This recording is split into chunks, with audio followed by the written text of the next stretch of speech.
40 South Korean high school students nagsasanay ng wikang Ingles sa University of Southeastern Philippines sa Davao City. Bukod dito, narito rin ang mga estudyante upang kilalanin ang kultura ng mga Pilipino. Ang ulat mula kay Joey Dalumpines ng PIA Davao Region.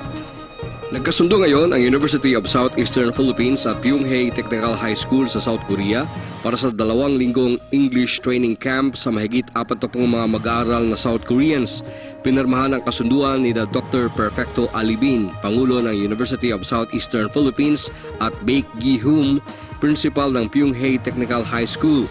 Sumang-ayon si Dr. Patricia Elbanbuena, Director ng English Camp 2013, at nagpasalamat na gawin ang lugar ng USEP na English Camp sa taong ito. Anya, matututo ang mga South Korean students di lamang ng Ingles kundi maging ang kulturang Pilipino. Malaki rin anya ang matutunan ng mga Koreano sa kakayahan ng mga Pilipinong magsalita at umintindi ng Ingles bilang pangunahing salita sa buong mundo.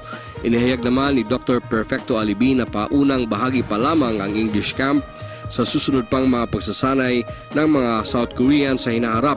Isa pa niyang English Camp ang magaganap ngayong summer.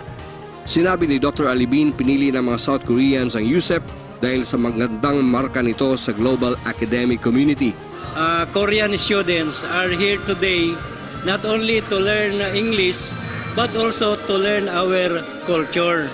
And this, in a way, will strengthen the relationship between South Korea and the Philippines. Sa kanyang panig, sinabi naman ni Baek Gi-hoon, Principal ng Pyongyang Technical High School, na isang malaking karangalan nilang matuto ng English language sa USEP.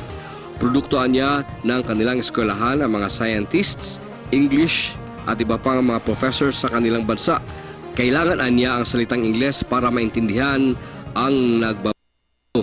Tiwala si Baek na mas mapaunlad ang ugnayan ng Pilipinas at South Korea sa nasabing English Camp.